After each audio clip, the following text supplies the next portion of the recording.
Dan Nabi yang menjanjikan dalam hadis yang tadi, yanfiyanil faqra wadh-dhunub, akan menghapuskan kemiskinan dan dosa. Akan menghapuskan kemiskinan dan dosa.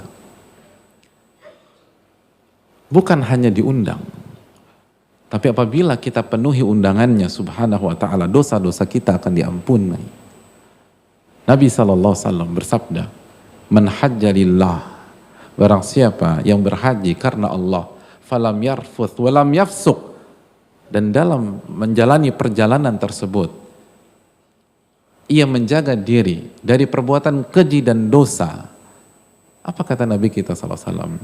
Raja'a kayaumi waladathu ummuh, maka ia akan pulang dari haji setelah ia selesai mengerjakan rangkaian ibadah-ibadah haji tersebut, maka ia pulang ke tanah air sebagaimana hari pertama ia dilahirkan oleh ibunya, bersih dari dosa. Bersih dari dosa. Ulama mengatakan bahwa maksud hadis ini diantaranya Allah akan ampuni dosa kecilnya dan dosa besarnya.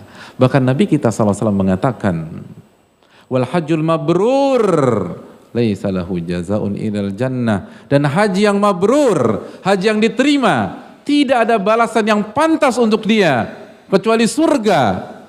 Dijelaskan sebagian para ulama seperti Al-Imam Al-Munawi bahwa di antara makna hadis tersebut, maka Allah akan masukkan dia ke surga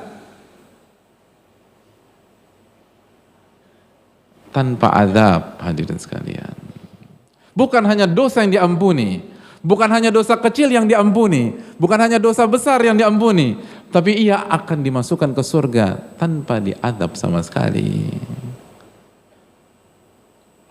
Lalu kemana iman kita, ma'asyiral muslimin? Apakah kita tidak terketuk juga ketika ditawarkan Nabi kita Rasulullah sallallahu alaihi wasallam adalah akses surga tanpa ada azab sedikit pun?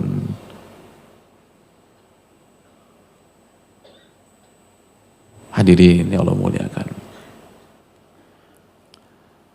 Dan para ulama kita, bahkan Nabi kita sallallahu alaihi wasallam meminta kita untuk tidak menunda-nunda. Rasulullah sallallahu alaihi wasallam, teladan kita, qudwah kita, yang sosok yang kita katakan sampai kita mencintai beliau sallallahu alaihi wasallam.